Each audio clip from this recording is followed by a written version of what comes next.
Hello guys and welcome back to my Lorethrough series. When venturing into this poison swamp in the southwest of the Liurnian lake, you might have come across the village of the Albinaurics, which looks like an absolute war zone with the inhabitants being slaughtered and their buildings on fire. Looks like Liu is also here and trying to fight against the senseless murder of the Albinaurics. Oh, it's you. Well, what do you make of it? What's happened to this village? I witnessed a sight much the same in my infancy. The oppression of the weak. Murder and pillage unchecked. A waking nightmare made by men. But this time, I'm a woman grown. And though the suffering cannot be undone, I can still mete out justice. Justice to the oppressors. Let the scars I carve remind them. I am Liu, warrior. The Albinauric blood clot, which drops from both the human-looking first-generation Albinaurics in this village and the frog-looking second-generation Albinaurics out in Liurnia, tells us that they are artificial life forms and as such untouched by the Erdtree's grace. Therefore, many groups, including the Golden Order, look down on them and persecute them. Crossing this bridge, we can face the Omen Killer that is enacting this tragedy. We can even summon Nefeli for this fight. After he's dispatched, it's time to find out who's behind this atrocious attack and what exactly their motive was. We can get a hint from this finger reader crone on the bridge close to the south entrance of the academy. You, please, I can read them. Your fingers, please, your fingers. Oh, bless you.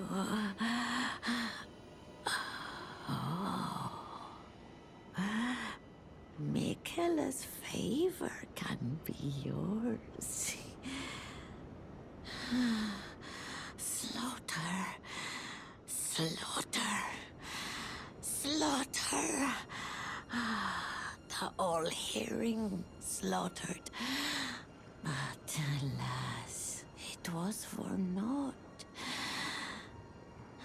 But all you need do is snatch it from the big pot.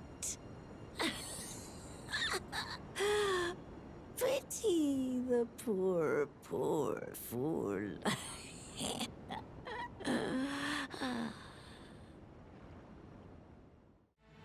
The All-Hearing? Could that be referring to Gideon? Surely he wouldn't do something like this. By the way, the snatching from the pot refers to this pot near the village Grace that we can hit to reveal Albus the Albinauric. No, dear me. I haven't a clue. No secrets lie with me, not a one. Oh, please leave me be. Wait then, you're not one of them? Well, what a relief. Oh, goodness me. I am Albus, an Albinauric. As you can see, we're finished. The whole village is finished. The cursemongers have destroyed everything. No one that remains has their wits about them. I beg you. Would you look after this medallion? You must keep it out of the cursemongers' hands.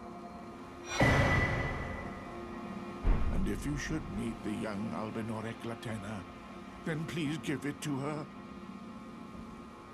A chosen land awaits us Albinaurics. The medallion is the key that leads to the city. It's only a quaint treasure for we who cannot make the journey. But for dear Latena, it is needed to fulfill her purpose. My legs will soon fade, and with them my life. Alas, this is the immovable fate of all Albinaurics.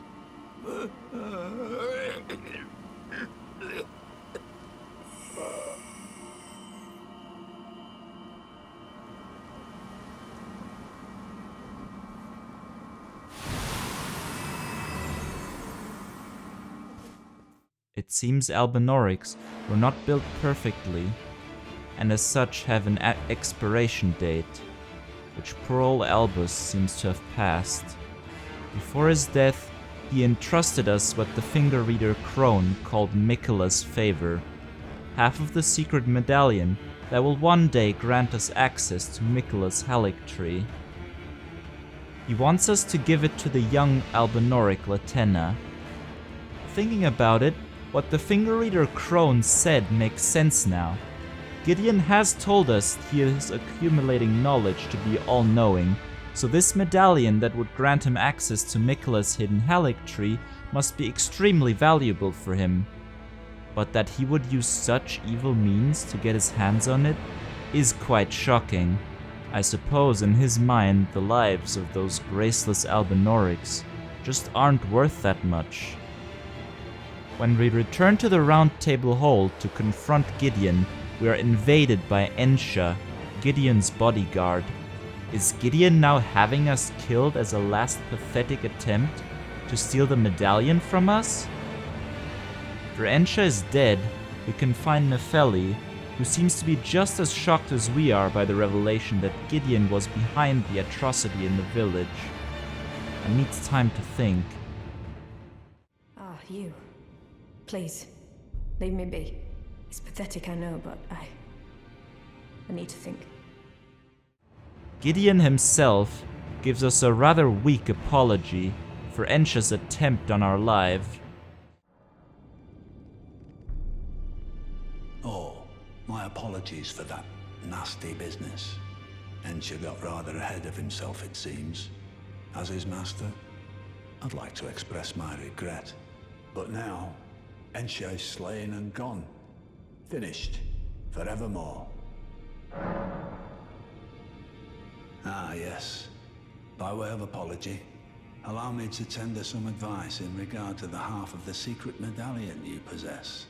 Find the Albinauric woman.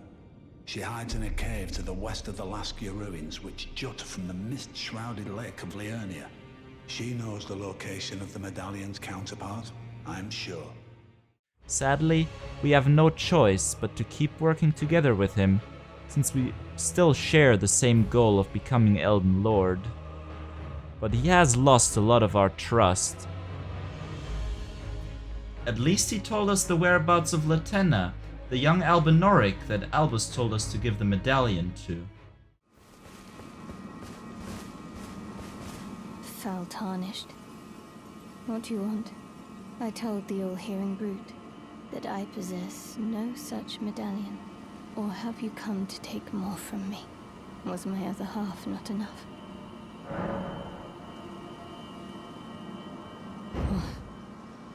Do you speak true?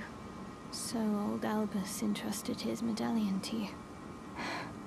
Then I've no choice but to trust that this was his dying will. Let's try again. I'm Latenna, an Albinauric, the same as old Albus. My apologies for my coarse words earlier. I presume the worst. Seeing that you're another tarnished like that all-hearing brute, I hope that you will forgive me. The medallion's better off in your hands anyway. Would you consider doing me a great service? I must go back. There is something I must do, even if I must say farewell to my wolf Lobo. Will you show me the way? To the land of Miquella's Halictree. If you accept, I would gladly apprise you of the whereabouts of the medallion's other half. Thank you kindly. They say the other half of the medallion is beyond the Forbidden Lands, north of the Erdtree, in Castle Sol, on the mountaintops of the Giants, accessible by the Grand Lift of Rold. Then I suppose it's time. Farewell, Lobo. My faithful wolf. My better half. I will go with the Tarnished, so that our journey will not have been in vain. Forgive me, Lobo.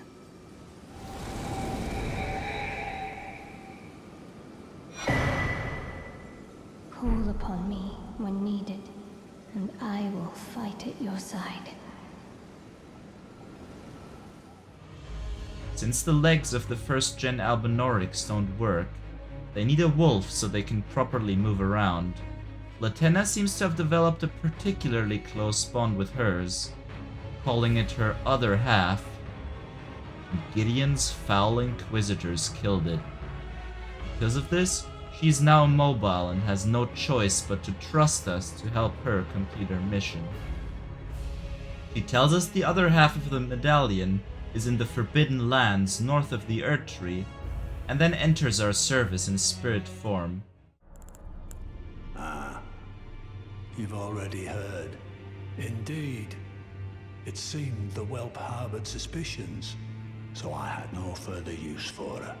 Honestly, what's a man to do?